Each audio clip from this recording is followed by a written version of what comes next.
Leslie was diagnosed in July of 2018 with stage 4 gastric cancer. When her doctor came in, her oncologist came in and said, I don't think there's a lot more we can do except comfort and care.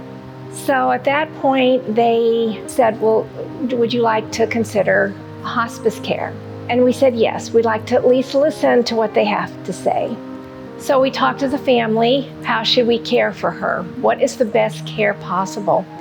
And we decided after talking to Kavanaugh House that that was probably the best place for Leslie and her care. I don't think I'll ever be able to put into words the loving attentiveness that the staff gave her. I never felt that we were a bother when we asked for something.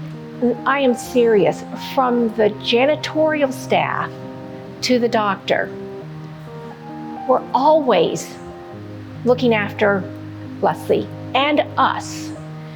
I hope to do more with EveryStep if given the opportunity. When I go in, I'm just typically speaking with the staff and taking my goodies into the kitchen.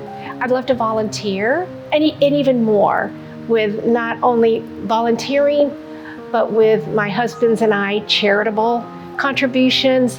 EveryStep will be in our lives for a very long time. Our grief and loss services include hospice care, palliative care, our bereavement services, and also within the same realm as our home care services. So Amanda the Panda provides peer-to-peer connection as one of our primary focuses. A lot of times people want individual support, which is also helpful, but you cannot replicate the peer-to-peer connection that happens in our programs. When you get to meet somebody that has experienced similar losses, it is very healing. We did our grief through photography. The different prompts that they received each day that were words that had to do with grief. And then they would take pictures each day and they'd put it together, and then at the end they shared that with everyone. They came together for that peer-to-peer connection, and then they shared that and went outside and released butterflies for kind of a letting go and closing ceremony. We're very unique in all of our programming. All of our services are free. There's no time limit, because there's no time limit on grief. My son Daniel is amazing, was amazing. I went through a journey with him through substance use disorder, and we ended up, after close to 12 years, we lost him to an overdose on November 1st of 2020.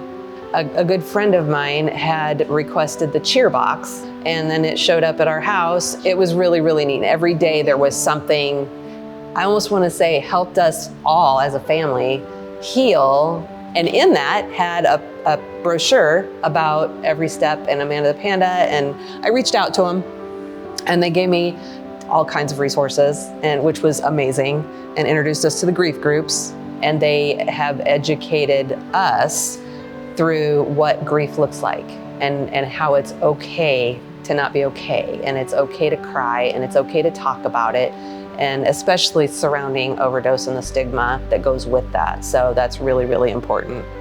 Sometimes I cry, sometimes I don't cry. I'm just always I always have a little different emotions when I go there, and I'm just not afraid to talk about it. I'm someone, I like talking about it. It feels good and it helps me.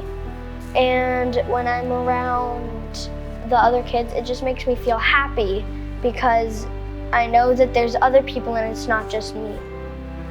It's just been really neat to see her heal through the different avenues and the different things that, not just that they teach you or talk about, but the things that they actually hands-on do together. It's done wonders for me to see what it's done for her, just because I want her to be okay.